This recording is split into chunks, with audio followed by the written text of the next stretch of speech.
حي على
Bismillahirrahmanirrahim.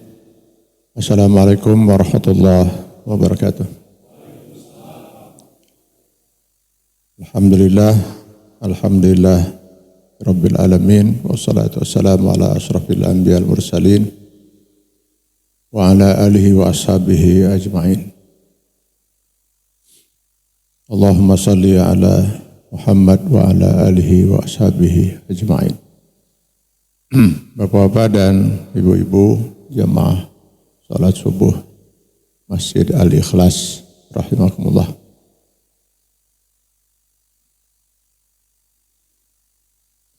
Seperti biasa di bulan Syawal ini kita disibukkan dengan menyelenggarakan acara halal bihalal atau apalah namanya gitu ya. Sebab saya sendiri nggak begitu mengerti maksud ungkapan halal bihalal itu apa gitu ya. Bahkan orang Arab juga pernah bertanya itu naon maksudnya gitu ya, halal bihalal gitu ya. Tapi kenalah ya. Yang penting itu sebuah acara yang kita selenggarakan untuk bersilaturahim selepas kita melaksanakan ibadah saum di bulan Ramadan. Di mana dalam acara itu kita khususkan untuk kita saling memaafkan.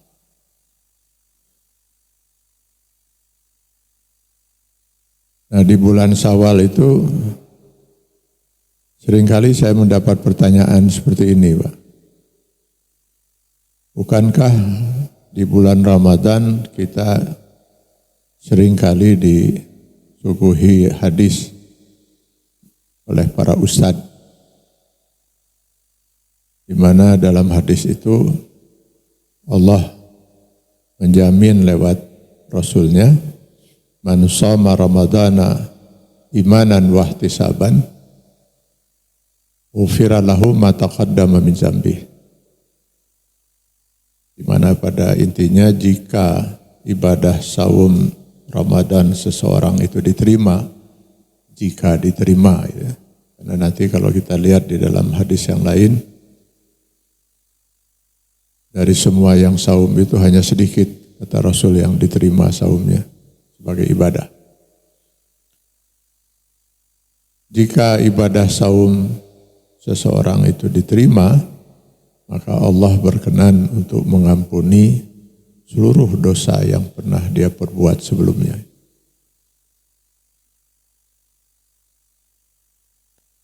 Nah, kalau memang dosa kita sudah diampuni oleh Allah dengan diterimanya ibadah saum Ramadan kita, lalu untuk apa kita menyelenggarakan acara halal bihalal itu? Saling memaafkan. Kan dosa sudah dihapus. Nah, itu pertanyaan yang muncul gitu ya. Jawaban untuk pertanyaan ini diantaranya bisa kita temukan di Quran surah Al-Imran 135. Di mana di dalam ayat 135 Quran surah Al-Imran ini Allah menyatakan ada dua jenis dosa manusia. Wallazina iza fa'alu fahishatan aw zalamu anfusahum zakarullah fastaghfaru lidzunubihim.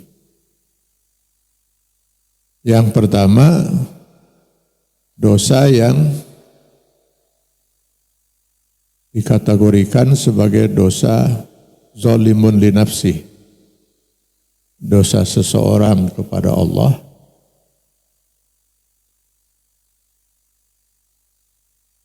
jadi perbuatan pelanggaran terhadap aturan Allah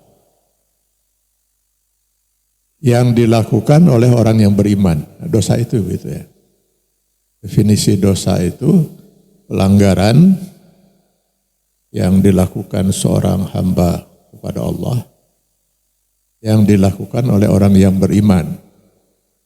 Jadi dia beriman kepada Allah, beriman terhadap aturan Allah, lalu dia langgar, itu dosa. Untuk membedakan antara pelanggaran yang dilakukan oleh orang yang tidak mengimani terhadap aturan Allah, itu bukan dosa, itu kufur. Kita sekarang bisa melihat, iblis pernah melanggar aturan Allah. Disuruh sujud, menolak. Dia tidak mau sujud, menolak perintah Allah. Adam dan Hawa pernah melanggar aturan Allah. Dilarang makan buah huldi, mereka malah memakannya. Iblis melanggar perintah, Adam dan Hawa melanggar larangan. Sama-sama melanggar. Kok kenapa iblis dilaknat, dinyatakan gugur keimanan yang 80.000 tahun itu? Sementara Adam dan Hawa diampuni. Karena walaupun sama-sama pelanggaran, akibat hukumnya berbeda. Kalau iblis itu, karena melanggar itu, jatuh kafir. Karena dia melanggar aturan Allah, karena dia tidak meyakini aturan itu. Menganggap aturan Allah itu salah. Harusnya menurut iblis, Adamlah manusia yang harus sujud pada dia. Terbalik, Allah membuat aturan itu. Nah, itu bukan dosa itu kafir. Sementara Adam dan Hawa melanggar aturan Allah di tengah-tengah keimanannya terhadap aturan itu. Makanya begitu mereka sadar, mereka pun segera bertobat. Dan ketika Adam dan Hawa menyatakan tobatnya kepada Allah, mereka berdua menyatakan Rabbana zalamna anfusana. Al-A'raf 23. Ya Allah, sungguh kami berdua telah menzolimi diri kami sendiri. Nah, ini termasuk dosa menzolimi diri. Kenapa? Tidak ada pihak lain yang dirugikan.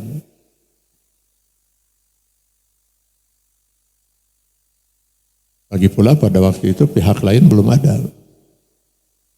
Anak cucu Adam belum lahir. Dan Islam tidak mengenal istilah dosa waris. Yang makan buah khuldi siapa?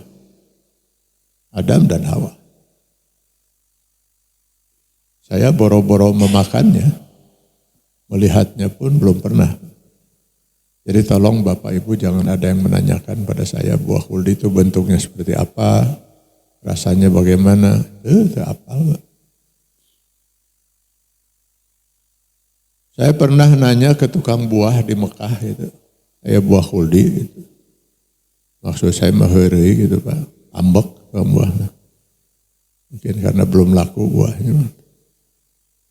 Jadi bagaimana mungkin saya harus memikul sebuah dosa dari perbuatan yang tidak pernah saya lakukan. Agama Islam itu agama yang sangat mudah masuk akal. Jadi tidak ada istilah dosa waris. Di prinsip yang dijajarkan oleh Islam itu setiap orang hanya bisa memperoleh pahala dari apa yang dia usahakan, yang dia perbuat. Dan setiap orang hanya akan menanggung dosa dari apa yang dia lakukan. Prinsip ini jelas bisa kita lihat di Quran surat An-Najm ayat 38-39. Wa an laisa lil insan illa masa'. Seorang manusia tidak akan bisa memperoleh pahala kecuali dari apa yang dia usahakan, yang dia perbuat. Jadi nggak bisa seorang melakukan amal ibadah, lalu ibadahnya bisa ditransfer ke orang lain.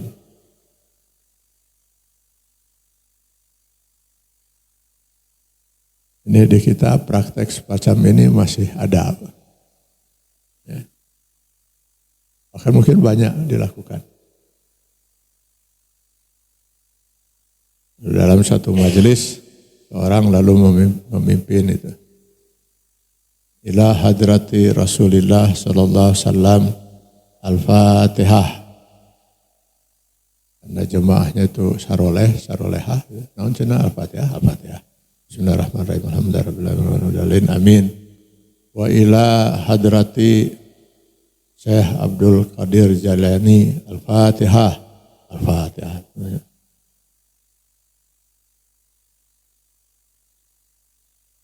Tanpa mereka bertanya, barusan kita baca Al-Fatihah itu untuk siapa?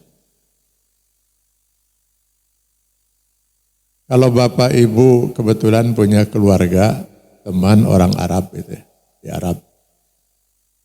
Lalu dia kirim surat, tentu dalam bahasa Arab, harapannya nanti mungkin ada yang menerjemahkan itu. Insya Allah itu nanti di sampul suratnya itu ada tulisan ini, ila hadrati.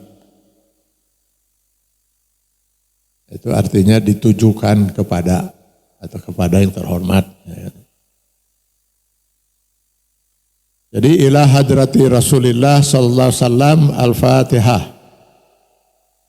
Jadi Al-Fatihah itu ditujukan pada siapa?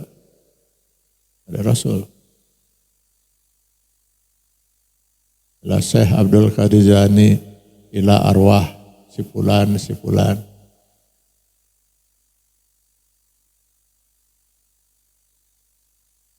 Bolehkah kita beribadah kepada selain Allah? Oh, kita baca Al-Fatihah untuk Rasul, ya. Untuk siap bulan. Biasanya ketika kita tanya atau kita pertanyakan masalah ini, mereka akan menjawab, bukan begitu.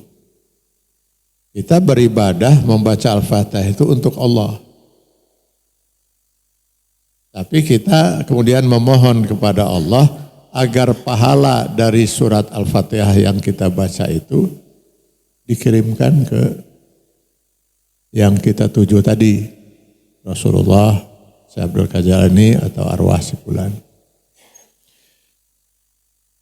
Jadi kira-kira beginilah, ya Allah ini saya baca Al-Fatihah, andai kata nanti jadi ibadah gitu, jadi pahala, tolong dikirimkan pahalanya kepada Rasul gitu. Enggak, cek Allah. Ada ulah hilap Allah itu.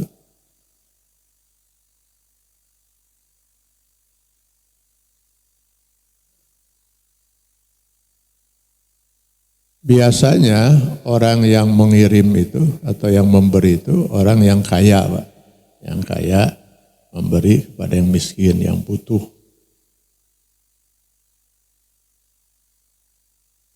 Loh kita ngirim kepada Rasul itu gimana ceritanya, Pak? Nih saya baca Al-Fatihah, Allah tolong pahalanya dikirim ke Rasul, kesian bisi Rasul kurang amal gitu. Kalau saya sih sudah kebanyakan gitu. Dan kalau kita tanya nanti kepada yang melakukan itu, Anda barusan membaca Al-Fatihah untuk siapa? Untuk Syekh Abdul Qadir Jalani. Siapa Syekh Abdul Qadir Jalani? Ya teuing saha teh. Tapi katanya mah orang soleh lah gitu ya. Nah kalau soleh kenapa harus dikirimi lagi? Sementara kita sendiri belum tentu orang yang soleh gitu kan. Malah mungkin tetangga kita yang meninggal yang kurang soleh malah jarang dikirimin. Atau nggak pernah kita kirimin itu. Jangan-jangan maksudnya bukan ngirim lagi. Mudah-mudahan dengan kita melakukan itu kita akan mendapat rahmat dari yang kita kirimi itu. Nah kalau gitu sudah lebih kacau lagi.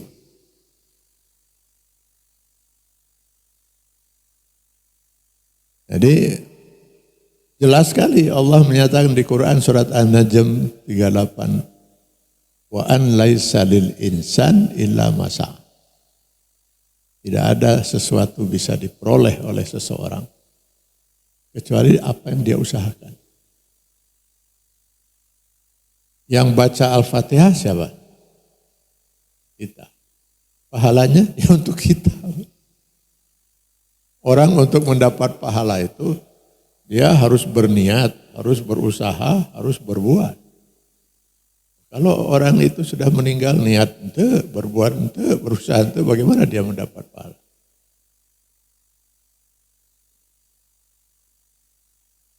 Nah sebaliknya dosa juga hanya akan ditanggung oleh yang melakukan. Masa ada orang lain berdosa kita harus ikut mewarisi dosanya. Kan kita enggak berbuat. Karena itu saya termasuk yang tidak sependapat dengan badal haji. Menghajikan orang, mengumrohkan seseorang, atau bersedekah. Ini saya bersedekah atas nama almarhum.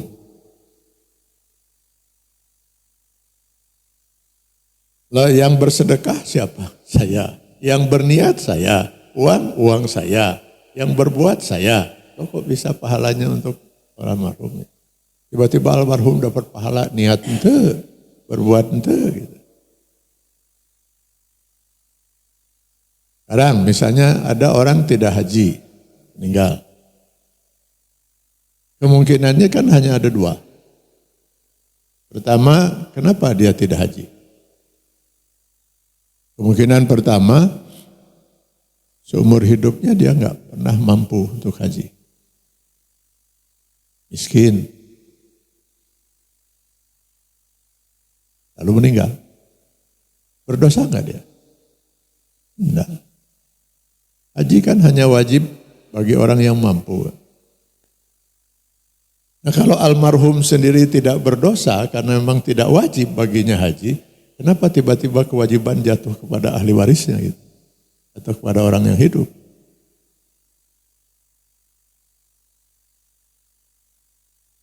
Nah sekarang andai kata almarhum itu sebenarnya mampu, tapi melalaikan kewajiban haji itu. Setiap kali diingatkan, Bapak haji Pak, tahun depan lah saya insya Allah. Tahun depannya Pak haji Pak, pancek saja tahun harap. Akhirnya meninggal. Berdosa enggak? Berdosa dia kan. Nah, apakah dosa seseorang itu bisa diwarisi?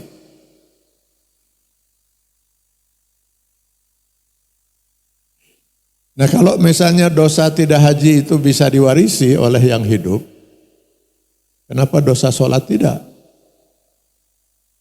Padahal yang paling pertama akan dimintai pertanggungjawaban nanti di akhirat itu sholat. Padahal almarhum itu di samping tidak haji juga tidak pernah sholat. Dan kalau ini memang bisa diwarisi, sangat mungkin banyak orang yang malas ibadah. Yang penting banyak anak. Jadi 5 welah budak itu cukup gitu kan. Nanti tinggal dia wariskan. Nah, Bapak itu belum haji, jadi nanti tolong kalian hajikan Bapak itu. Salah seorang di antara kalian menghajikan. Terus Bapak itu sudah 40 tahun tidak sholat. Jadi tolong nanti diatur-aturlah oleh kalian gitu ya. Usahakan setiap kalian sholat itu 2 kali gitu. Kalau sholat zuhur 2 kali, satu untuk kamu, satu lagi untuk menebus dosa Bapak gitu. Terus Bapak itu 30 tahun tidak puasa lagi. Nah tolong itu diatur-aturlah oleh kalian itu ya. Lah untung kalau 5 anaknya itu soleh semua Pak. Ini kebetulan 5 anaknya itu turunan Bapak Nabisan. Akhirnya dia wariskan lagi kepada anaknya Pak. Nah Bapak belum haji, tolong nanti dihajikan. Terus Bapak sekian puluh tahun tidak sholat, tidak puasa. Tolong nanti diatur-aturlah oleh kalian. Sekalian punya kakek. Kakek juga belum ini. Wah itu kebayang mereka yang hidup di akhir zaman numpuk aja dosa waris itu. Pusing mau bayarnya gimana. Itulah luar biasanya Islam itu ya. Masing-masing orang hanya bisa memperoleh pahala dari apa yang dia perbuat. Masing-masing orang harus mempertanggungjawabkan dosa yang dia lakukan. Tidak ada dosa waris.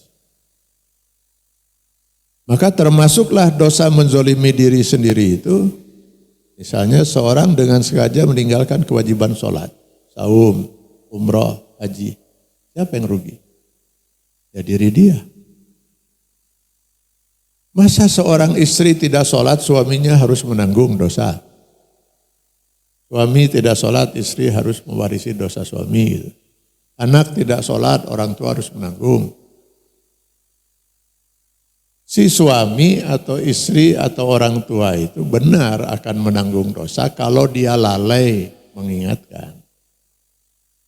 Dia bukan mewarisi dosa kalau gitu. Memang dia meninggalkan kewajiban. Kewajiban mengingatkan. Masa tetangga kita enggak sholat lalu kita harus menanggung dosa? Ya kita menjadi berdosa kalau kita enggak pernah mengingatkan. Tidak pernah amar ma'ruf nahi mungkar. Kita berdosa karena melalaikan kewajiban bukan mewarisi. Kalau kita sudah mengingatkan yang bersangkutan tetap tidak melaksanakan kewajibannya, itu tanggung jawab dia. Tidak ada dosa waris dalam Islam. Nah proses taubat untuk dosa jenis ini relatif lebih mudah. Kenapa? Urusannya hanya antara dia dengan Allah. Kan tadi nggak ada yang dirugikan. Jadi dia tinggal bertobat saja pada Allah, nggak perlu lapor pada siapa-siapa. Perlu dia lapor pada tetangga gitu, nanti malam saya mau tobat pada Allah. Kenapa? Saya pernah pernah kemarin tidak sholat zuhur gitu. Aku dulu laporan itu soknya sekalinya.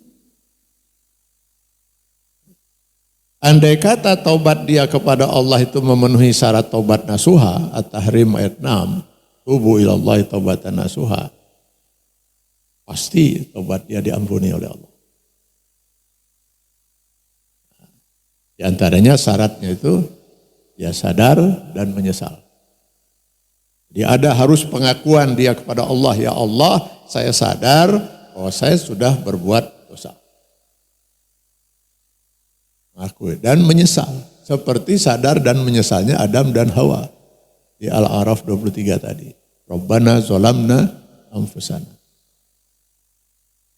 Yang kedua, dia harus memperbanyak istighfar, berzikir dan istighfar. Ini bisa dilihat di Al-Imran 135. Zakarullaha fastaghfaru lizunubihim. Zikir itu bukan hanya lidah ya dan hati mengucapkan kalimat-kalimat thayyibah seperti subhanallah, alhamdulillah, Allahu akbar. Zikir itu kita mengingat Allah supaya kita jangan sampai melanggar lagi aturan Allah itu. Karena yang melanggar aturan Allah pasti tidak sedang zikrullah. Gitu. Istighfar ya dengan dia membaca misalnya astaghfirullahal azim. Ada sayyidul istighfar. Bentuk istighfar yang paling Allah sukai. Allahumma anta rabbi, la ilaha illa ant, khalaqtani dan seterusnya. Loh, apa bedanya istighfar dengan tobat? Loh, istighfar itu salah satu syarat tobat. Tobat itu apa? Ar-ruju' ilal haq. Kembalinya seorang ke jalan yang benar. Ke jalan kehidupan yang diridai Allah. Shiratal mustaqim itu. Jadi kehidupan yang sesuai dengan Quran dan Sunnah. Jadi ketika seorang melanggar aturan Allah, dia sudah keluar dari garis itu. Ya tergantung tadi kenapa melanggarnya. Kalau dia melanggar karena tidak yakin dengan aturan Allah itu ya kafir.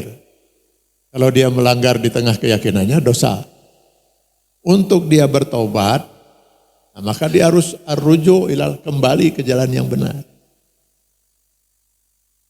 Jadi apa yang menyebabkan dia keluar dari garis? Melalaikan kewajiban sholat. Jadi tobatnya gimana? Ya harus sholat. Ya percuma saja lidah dia mengatakan astagfirullahaladzim, astagfirullah ribuan kali kalau dia enggak sholat-sholat. Istighfar, dia beristighfar tapi tidak tobat. Nah itu ya. Nah yang ketiga, syarat yang ketiga itu dia harus berazam. Jadi bukan hanya saja berniat tapi bertekad untuk tidak akan pernah mengulang lagi perbuatan dosa itu di lain kesempatan. Nah, yang keempat, dia harus membuktikan bahwa memang diri dia itu benar-benar bertaubat pada Allah. Dengan meningkatkan amal soleh. Kalau dia taubatnya karena dia sudah kufur, murtad, dia harus beriman dan beramal soleh. Ini bisa dilihat di Al-Furqan 70-71. Illa man taba wa amana wa amila amalan soleha. Wa man taba wa amila soleha. Dan yang kelima, ini sengaja saya sampaikan ini ya, syarat-syarat taubat pada Allah ini ya. Supaya nanti kita juga bisa memahami bahwa urusan memaafkan itu gak cukup dengan hanya seperti kita bertobat pada Allah, astagfirullahaladzim, saya mohon ampun, minta maaf pada manusia juga gak bisa cukup dengan saya minta maaf gitu.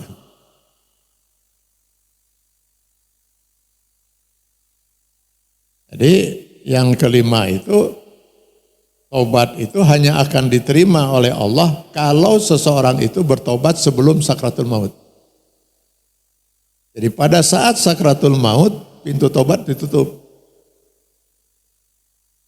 Sakratul maut itu detik-detik kematian. Nah, saya sendiri enggak terlalu yakin apa detik atau menit gitu ya.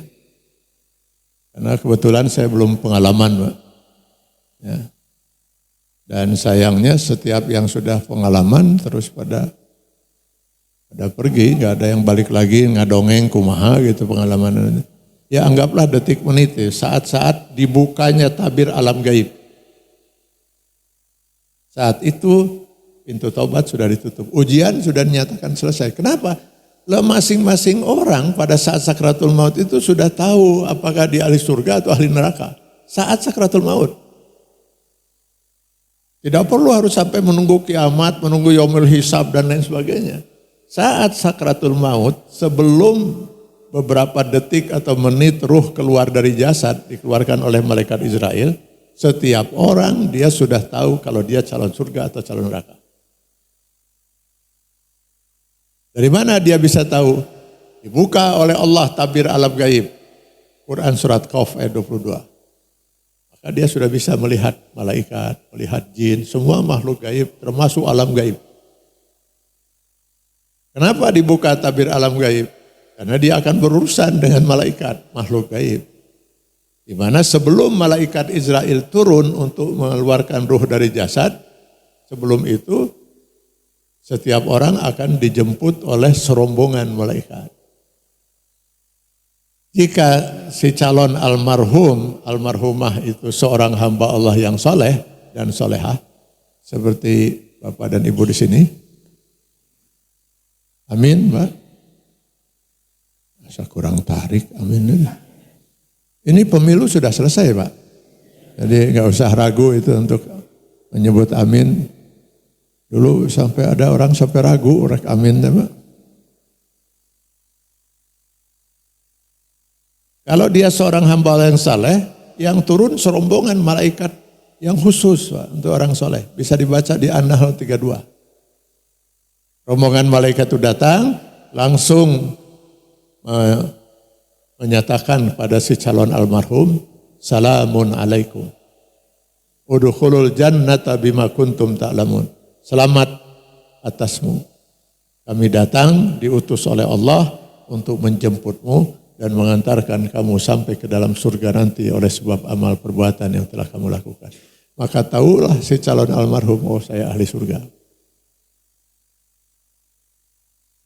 Ya itu. Tapi kalau yang mau meninggal ini orang kafir misalnya, itu yang datang rombongan lain lagi, rombongan malaikat lain lagi. Nah ini enggak ada ucapan apa-apa, langsung action. Yadribuna wujuhahum wa adbarahum, yang satu memukul wajahnya, yang lain memukul punggungnya. Ini gambaran siksaan, sebenarnya yang disiksa itu ruhnya ya. Maka tahulah yang bersangkutan kalau dirinya itu ahli neraka. Nah kalau sudah seperti itu ya pintu tobat sudah tidak ada lagi. Ya semua orang juga pasti akan tobat kalau dia sudah tahu begitu, Pak. Bapak Ibu kenal Fir'aun? Fir'aun yang zaman Nabi Musa. Itu ketika Fir'aun dia mengklaim dirinya sebagai Tuhan selain Allah. Dan siap membunuh siapapun yang tidak mau menuhankan dia. Sampai Nabi Musa pun mau dibunuhnya. Apa yang terjadi dengan Fir'aun? Ketika Allah menenggelamkan dia dan seluruh pengikutnya itu di Laut Merah. Saat sakratul maut datang rombongan malaikat yang siap menyiksa dia. Maka Fir'aun pun mengatakan, amantu bila ilaha illallazi amanat bihi banu Israel wa ana minal muslimin. Sekarang saya benar-benar beriman tidak ada Tuhan kecuali dia. Sebagaimana yang diimani oleh Bani Israel, dan saya sekarang termasuk orang yang muslim. Nah, sudah terlambat. Jadi pintu taubat itu ditutup saat sakratul maut. 1 menit sebelum sakratul maut masih bisa orang bertobat. Makanya percuma saja kita misalnya mentalkin orang yang sudah sakratul maut. Gak ada gunanya. Bapak, Ibu istighfar Pak, baca la ilallah, Bapak la ilallah. Gak ada gunanya kalau dia sudah sakratul maut. Tapi karena kita tidak tahu apakah seseorang itu sudah sakratul maut atau tidak, dan gak mungkin kita nanya kan, Pak sudah sakratul maut? Belum, buru-buru istighfar atau kalau sudah, gak mungkin kan, karena itu ya sudahlah kita talkin saja sampai selesai.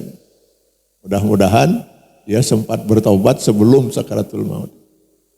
Jadi ini 5 syarat. Untuk dosa jenis yang pertama, dosa menzolimi diri sendiri. Yang sebenarnya jauh lebih berat, dan kenapa saya di bulan Syawal ini ingin lebih menekankan masalah ini, Pak? Karena kita sudah mengabaikan masalah yang sangat prinsip ini. Taubat itu salah satu dari 3 tiket kita untuk bisa masuk surga. Untuk dosa yang jenis kedua, yang disebut dengan dosa fahisah itu, yang dimaksud dosa fahisah itu dosa seseorang kepada Allah, di mana dengan melakukan perbuatan dosa itu dia sudah menzolimi dirinya sendiri dan sekaligus menzolimi orang lain. Zalimun li nafsih wa zalimun li ghairih. Celakanya kebanyakan dosa manusia itu ini, Pak. Contohnya apa? Mencuri, merampok, korupsi, menipu, membunuh, berzina, menggunjing, memfitnah. Banyak sekali, Pak. Ini semua masuk dosa fahisah. Kenapa? Ada yang dirugikan. Bukan hanya dia saja yang rugi karena dia sudah melanggar aturan Allah. Ada pihak yang dirugikan. Mencuri, dia berdosa, menzalimi dirinya sendiri. Ada yang dirugikan, jelas. Ada orang yang hartanya dia curi. Maka proses taubatnya lebih rumit lagi, Pak. Nambah 1 syarat, dan 1 syarat ini harus lebih dulu dia lakukan sebelum dia bertobat pada Allah. Yaitu dengan cara apa? Menyelesaikan terlebih dahulu dengan pihak yang dia zalimi. Jadi nggak bisa dalam prinsip Islam saya menyakiti perasaan seseorang, tetangga saya. pagi hari. Lalu malamnya saya bangun, tahajud, sambil nangis-nangis saya berdoa pada Allah, ya Allah ampunilah dosa saya. Tadi pagi saya menyakiti hati si fulan. Kira-kira kalau boleh saya bahasakan, Allah akan mengatakan, silahkan selesaikan dulu urusan kamu dengan orang yang kamu zalimi itu. Baru silahkan kalau mau bertobat. Kalau kita sudah menyelesaikan dengan pihak yang kita zalimi, belum tentu juga taubat kita diterima oleh Allah. Itu baru satu syarat. Baru nanti setelah kita selesai, kita baru bertobat pada Allah dengan memenuhi 5 syarat tadi, taubat nasuha. Bedanya dengan ibadah saum atau ibadah haji menurut para ulama di sini. Kalau saum Ramadan kita itu diterima oleh Allah, yang otomatis hapus itu hanya dosa menzolimi diri sendiri. Itu yang langsung dihapus oleh Allah. Sedangkan dosa fahisah juga akan dihapus tanpa dia harus bertobat lagi. Nah, itu bedanya. Asal urusan dengan orang yang dia zolimi sudah selesai. Karena kita semua bermazhab Syafi'i umumnya di Indonesia ini, meyakini ini, itulah sebabnya kita menyelenggarakan acara halal bihalal. Maksudnya apa? Andai kata saum Ramadan kita itu diterima oleh Allah, dosa menzalimi diri sudah dihapus, dosa fahisah segera juga akan dihapus tanpa kita harus bertobat lagi pada Allah. Asal urusan dengan orang yang kita zalimi sudah selesai. Maka kita selenggarakanlah acara halal bihalal. Jadi paham sekarang ya kenapa halal bihalal itu kita selenggarakan. Itu tersangkut dengan masalah dosa fahisah. Karena itu sejak dulu saya mendukung acara halal bihalal ini. Agar ini tradisi ini dipertahankan terus. Tapi dengan catatan. Saya lihat acara ini dari tahun ke tahun. Ya, lebih bersifat seremonial. Tidak menyentuh hakikat dari maaf memaafkan.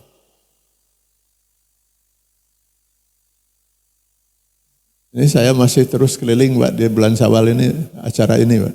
Halal bihalal. Di jam 10 saya di Margahayu Raya gitu. Nah itu biasanya acaranya cuma gitu aja Pak, dibuka oleh MC, lalu pembacaan Al-Quran, syari tilawah, lalu sambutan dari ketua panitia, sekalian laporan, nanti sambutan dari unsur pimpinan, nanti misalnya ketua DKM, RW, ada lurah atau camat, kalau di kantor ya dari unsur pimpinan gitu ya, ada wali kota misalnya hadir, gubernur. Lalu setelah itu biasanya ceramah, nah, biasanya dibatasi lagi ceramah itu jangan lebih dari setengah jam lah. Karena masih banyak acara yang lain gitu ya. Nah, begitu ceramah, tutup doa. Setelah itu biasanya unsur pimpinan berdiri di depan. Unsur pimpinan. Nah, mulailah orang antri Pak untuk halal bihalal. Oh kalau di Pemda, di perusahaan-perusahaan besar, panjang itu antrian Pak, panjang sekali itu. Sehingga dalam antrian itu enggak terjadi ijab kabul, maaf memaafkan itu. Yang ada ya cuman itulah. Minal aidin, wal faizin, maaf lahir batin ya, oke sama-sama, 00 siap, 00 gitu. Karena kalau lama-lama saja ngobrol di sana, yang di belakang sudah ribut, yo, antrian panjang Pak. Nah biasanya ujung-ujungnya nanti ya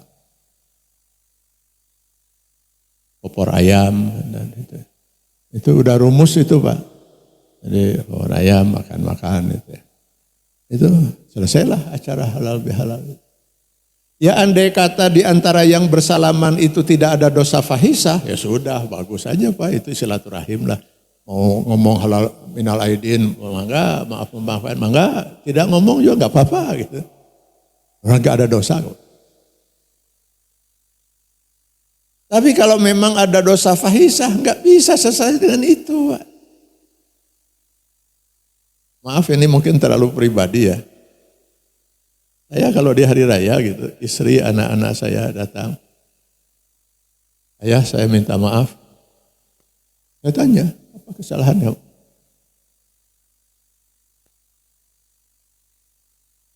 Harus dijelaskan? Jelaskan. Nanti saya akan pertimbangkan apakah saya akan memaafkan atau tidak.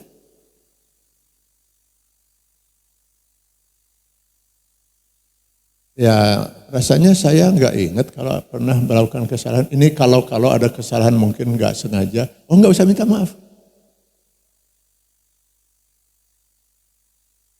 Kesalahan yang dilakukan bukan sengaja, bukan dosa. Ngapain minta maaf? Sudah kalau nggak berasa kita punya salah, ya orang dahar-dahar deh. Ngapain juga harus minta maaf lahir batin. Orang nggak ada kesalahan. Tapi kalau memang ada kesalahan, jelaskan. Apa kesalahannya? Kan bisa saja terjadi begini, Pak. Yang tadi sesalaman itu. Nalaidin wa faizin, mohon maaf lahir batin. Sama-sama 00 ya Pak ya? Iya 00. Alhamdulillah, kata yang minta maaf itu. Oh, ada apa saudara? Bapak ingat gak peristiwa 7 tahun yang lalu? Mengenai apa itu ya? Itu fitnah yang pernah nyebar tentang diri Bapak. Oh masalah itu nggak mungkin saya lupakan seumur hidup saudara. Asal saudara tahu ya, gara-gara fitnah itu yang paling pertama hancur rumah tangga saya.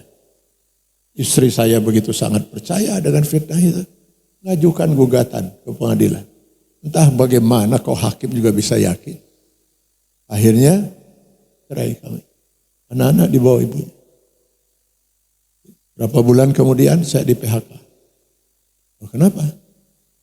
6 bulan saya tidak kerja. Terus kenapa? Dirawat saya di Cisarua, stres saya. Hancurlah rumah tangga saya, hancur hidup saya. Karena itu enggak pernah berhenti selama 7 tahun ini saya selalu berdoa, paling tidak selesai sholat. Ya Allah, jangan sampai saya meninggal dunia sebelum kau temukan saya dengan siapa penyebar fitnah yang telah menghancurkan. Kenapa saudara tiba-tiba mengingatkan saya dengan peristiwa itu? Ya kan tadi kita sudah minal aidin Pak, sudah saling maaf-memaafkan, kita sepakat 00. Ya kenapa? Saya apa penyebar fitnah itu? Oh saya kira bukan saudara, gak akan saya maaf, udah lain kan Pak. Setelah tahu itu, belum tentu dia mau memaafkan. Dalam prinsip Islam silakan baca Pak. Dalam hal muamalah. Muamalah itu harus jelas dengan akad yang jelas. Dengan ijab kabul yang jelas. Saya berniat mau menjual HP saya Pak. Ada yang berminat Bu? Ada yang berminat Pak. Lah yang berminat akan bertanya, merek apa? Kan harus gitu. Merek anu, tipe apa? Tipe anu, oh itu udah lama ya? Ya, lumayan. Pernah rusak? Enggak, kan pernah murah 5 kali. Jadi ada cacat di ujungnya. Terus direk dijual seberapa? Genep lah, genep naon? Ya genep juta. Oh, HP butut gitu genep juta. Terus wani seberapa? 400.000 lah. 400.000 mah casing lagi baheula seberapa itu. Nyesok seberapa tuh wanina? Nyesok 700 lah. Nyesok 700 mah. Jadi harus jelas Pak barangnya. Enggak bisa saya mengatakan saya menjual. Kamu mau beli? Ya lah ngejual naon. Naon lah pokoknya mah. Enggak bisa. Harus jelas barang yang mau dijual itu apa. Kata seorang wali dalam nikah, saya nikahkan saudara. Kan itu kata wali dalam ijab, saya nikahkan saudara. Kepada siapa? Terserah saudara. Enggak ada Pak. Saya nikahkan saudara kepada Fatimah misalnya. Siapa Fatimah itu? Harus jelas. Putri kandung saya. Nah, nyatakan putri kandung saya. Bukan putri kandung saya sebenarnya. Putri kandung siapa? Saya cuman orang tua asuh. Lalu itu putri kandung siapa? Putri kandungnya Pak Ahmad. Sebutkan putri kandung Pak Ahmad.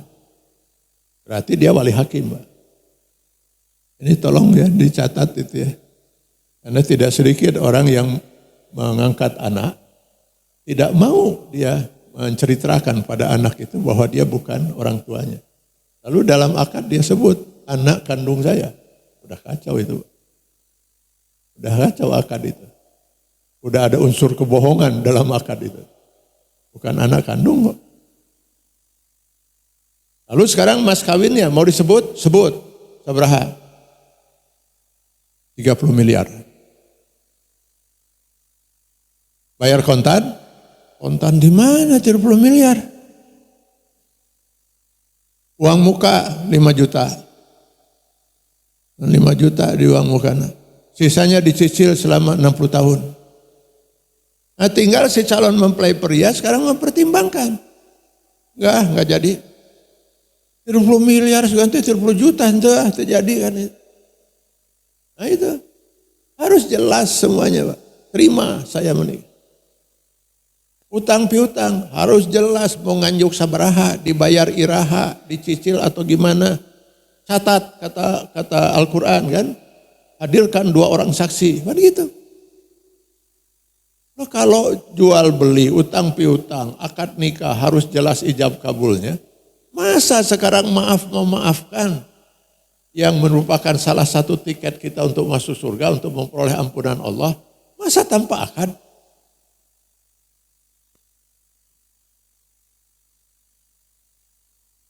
Jadi harus jelas akadnya. Saya berbuat salah ini. Saudara berkenan gak memaafkan?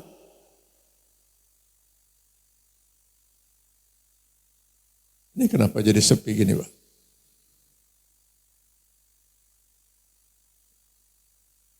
Jadi tema kita pagi hari ini tuh ngahuleng Pak. Ini yang saya katakan ini kita sudah terlalu menggampangkan urusan agama Pak. Ya itu ya. Lalu ya menggampangkan itu karena takut mempersulit gitu ya. Udah digampang-gampangkan aja, akibatnya bisa fatal kan Pak.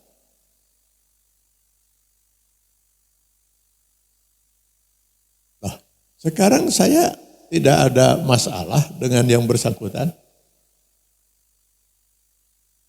Suami saya tidak tahu kalau saya sudah melanggar.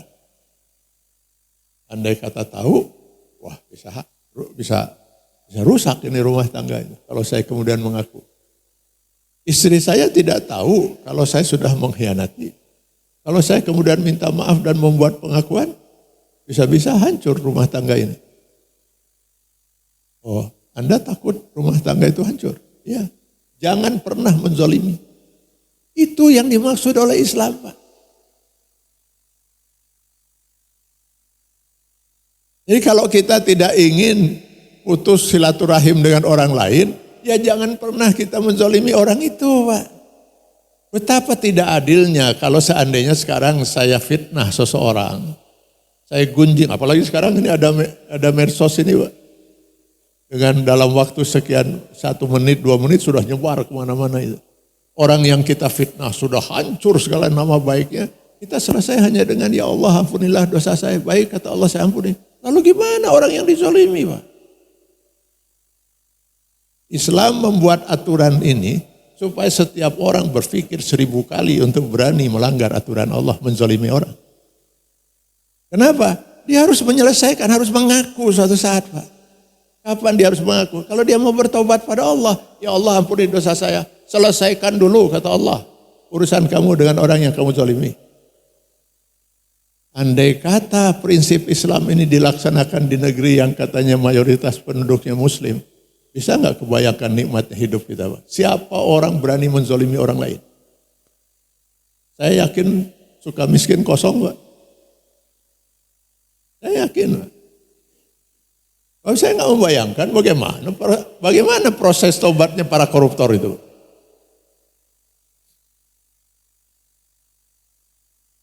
Kalau prinsip Islam ini diajarkan.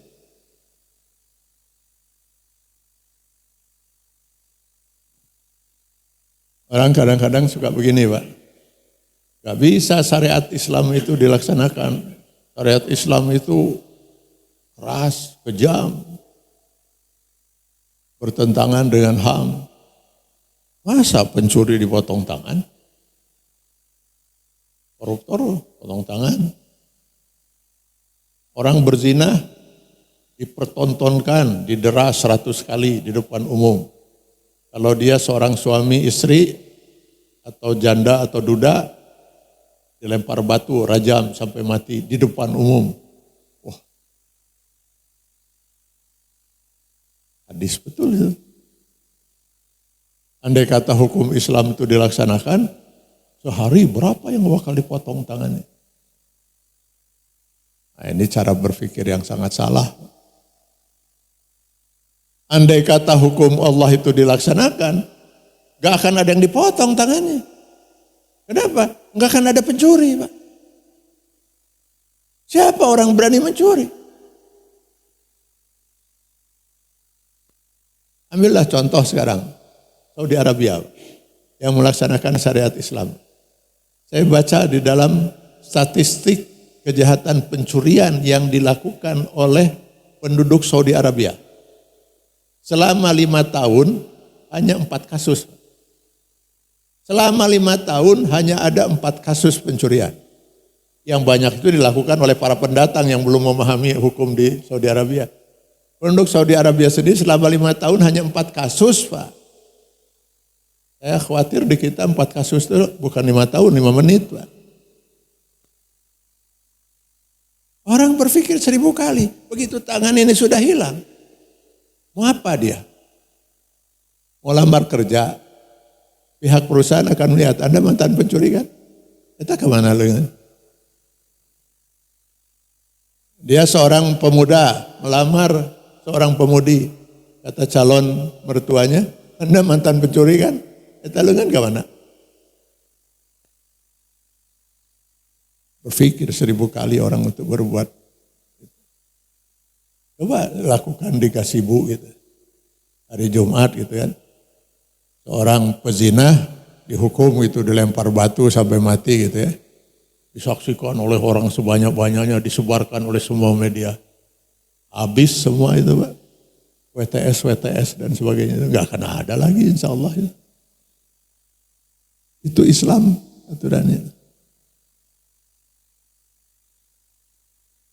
Kalau aturan ini dilaksanakan, siapa orang berani menzalimi orang lain? Daripada saya harus menanggung resiko, akhirnya saya ketahuan bahwa saya itu sudah melanggar aturan, saya nggak siap menghadapi resiko di dunia, ya sudahlah, saya nggak mau minta maaf, nggak mau ngaku gitu kan? Ya sudah, berarti taubat dia kepada Allah menggantung, Pak. Sampai kapan? Ya kalau dia tidak sampai meninggalnya tidak minta maaf, tidak mau mengakui, ya sampai akhirat. Masuklah dia dalam hadis Rasulullah SAW. Atadruna ma huwal muflis. Tahukah kalian siapa manusia paling bangkrut di akhirat nanti?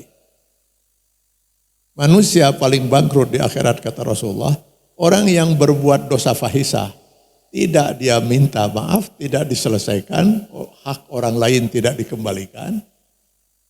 Berarti taubat dia ngegantung kan? Di yaumil hisab nanti itu akan diselesaikan oleh Allah. Caranya gimana?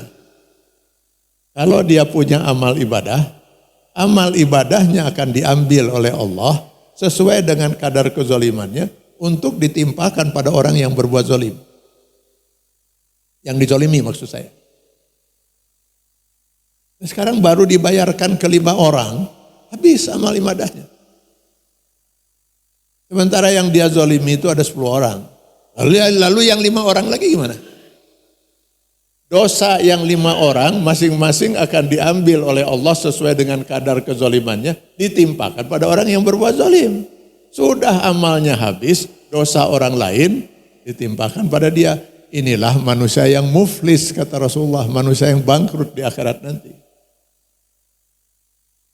Bisa Bapak Ibu bayangkan kalau yang dizolimi itu 278 juta rakyat.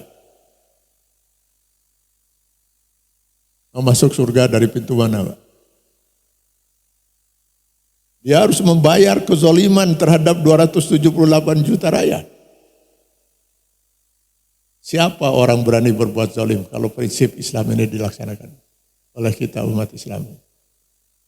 Sayang ya, sayang kita memang sudah meninggalkan prinsip-prinsip ini sehingga yang kita saksikan ya orang seenaknya saja berbuat apapun juga. Dia enggak pernah membayangkan bagaimana di akhirat. Dia bisa lolos dari hukum dunia. Mungkin dia bisa lolos dari hukum akhirat.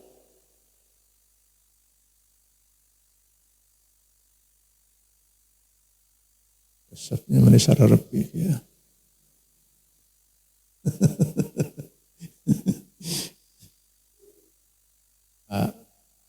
Ya saya ingin ingin meninggalkan kebiasaan dakwah itu hiburan. Jadi banyak kita berdakwah itu untuk menghibur gitu, menyenangkan gitu ya. Ya memang silahkan kalau memang kita mau menghibur gitu ya. Tapi jangan sampai isi dari prinsip agama itu terlupakan untuk disampaikan. Karena kita itu dakwah itu ditentukan oleh masyarakat gitu ya. Diundang atau tidaknya si dai itu kan yang menentukan masyarakat. Kalau nggak diundang ya dia mau dakwah, mau jojorokan sorangan di jalan itu. Kan diundang dia. Maka supaya dia jangan sampai tidak diundang lagi, nah dia berusaha untuk menyampaikan hal-hal yang menyenangkan. Gitu ya, menenangkan. Jadi nanti ada istilah dakwah sejuk. Itu ustadz itu kalau sudah berdakwah ya, bawaannya sejuk ke hati itu. Sehingga saya yang biasa berbuat maksiat juga kalau dengar dakwah itu tenang rasanya itu. Ya. Kalau bisa diundang lagi lah itu, diundang lagi ustadz itu. Sejuk dakwahnya itu. Kalau yang ustadz yang sehari yang sebelumnya itu, ya Allah. Itu baru saja 5 menit berdiri di mimbar, sudah bicara neraka, bicara dosa, bicara ini, bicara itu. Saya pernah dengar sekali aja lah ceramah dia itu. 3 malam sudah susah tidur saya. Ini ustadznya radikal ini. Kayaknya mah teroris itu tah gitu. Coba usul ke DKM coret namanya itu. Jangan diundang lagi itu. Akhirnya nilai ajaran Islam itu gak sampai. Kecuali tadi yang menghibur itu. Allah Maha Pengampun. Allah Maha Penyayang. Ya betul Allah Maha Pengampun. Tapi syarat untuk diampuni itu Allah membuat syarat. Masa Allah yang Maha Pengampun saja membuat syarat sampai 5, saudara harus menyatakan apa kesalahan saudara. Menyesal tidak. Saudara harus berjanji bahwa saudara tidak akan mengulang lagi. Lalu saudara harus memperbanyak berzikir dan beristighfar. Saudara harus meningkatkan iman. Allah yang Maha Pengampun membuat syarat itu. Masa kita dengan sesama manusia cukup dengan mohon maaf ya. Yes. Apa kesalahannya?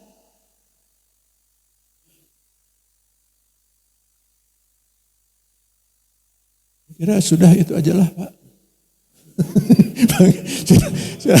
Silakan direnungkan oleh kita masing-masing. Marilah ke depan kita berhati-hati Pak. Dalam berucap, bersikap, bertindak, dalam mengeluarkan kebijakan, keputusan. Jangan sampai ucapan, perbuatan, tindakan, kebijakan, keputusan kita itu berakibat orang lain terzolimi. Jadi panjang ceritanya Pak. Kita mau ngaku ada resiko hukum di dunia, tidak mengaku dan tidak menyelesaikan, terancam bangkrut di akhirat. Panjang. Yang paling aman, jangan pernah kita menzolimi orang lain. Itu ya, saya kira kuncinya Pak, untuk kita bisa selamat dunia akhirat. Semoga Allah memberkahi kita sekalian. Dan terakhir, Bayangkan Bapak Ibu, kalau yang dizolimi itu justru orang yang seharusnya paling kita cintai setelah Allah dan Rasulnya. Siapa? Kedua orang tua.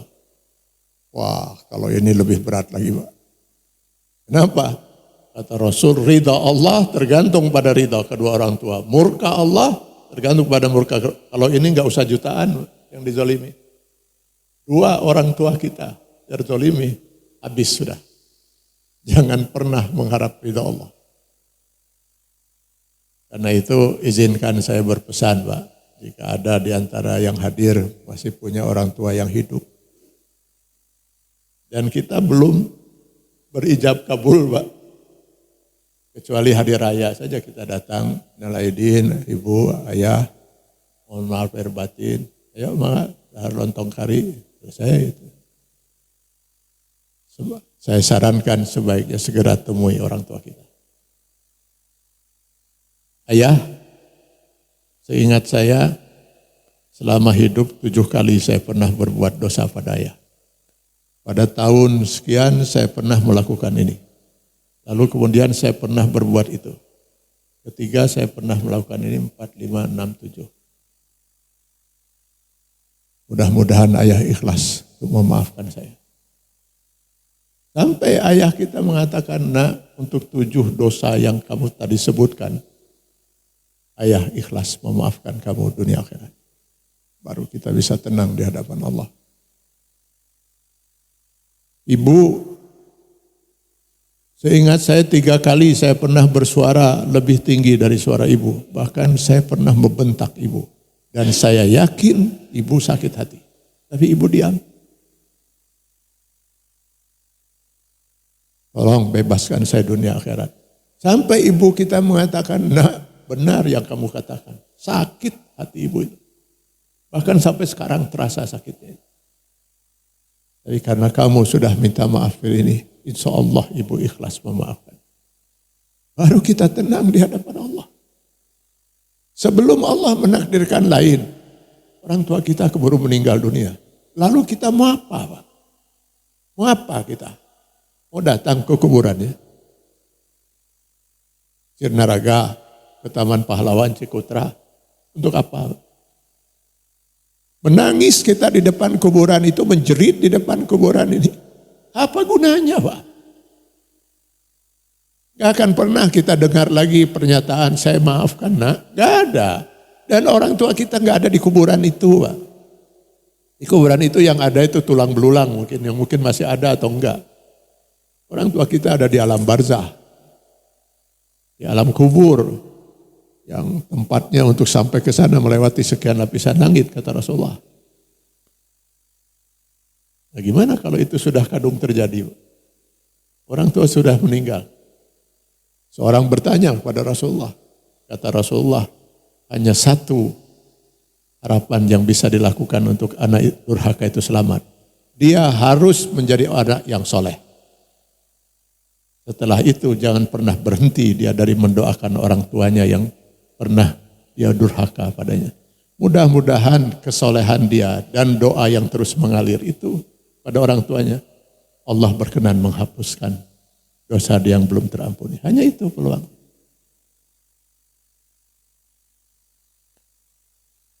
Jangan pernah kita menzolimi kedua orang tua kita. Terlalu berat itu untuk kita di hadapan Allah Subhanahu wa taala. Terakhir saya sampaikan taqabbalallah minna wa minkum siyamana wa siyamakum wa kullu am wa antum bihair. Mohon maaf lahir batin. Biar saya saja minta maaf, Pak. Kalau Bapak Ibu enggak usah minta maaf. Karena Bapak Ibu enggak ada dosa, Pak. Dosa apa Ibu? Bapak kan cuma duduk ya dengan gitu. Naon dosana? Saya kan 1 jam lebih cuma ngomong aja setiap kesini saya bicara. Jadi kalau ada ungkapan saya yang kurang berkenan di hati Bapak dan Ibu sekalian, tolong ikhlaskan, maafkan kesalahan saya. Semoga Allah memberkahi dan meridai kita sekalian. Billahi taufiq wal hidayah. Assalamualaikum warahmatullahi wabarakatuh.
Udah banyak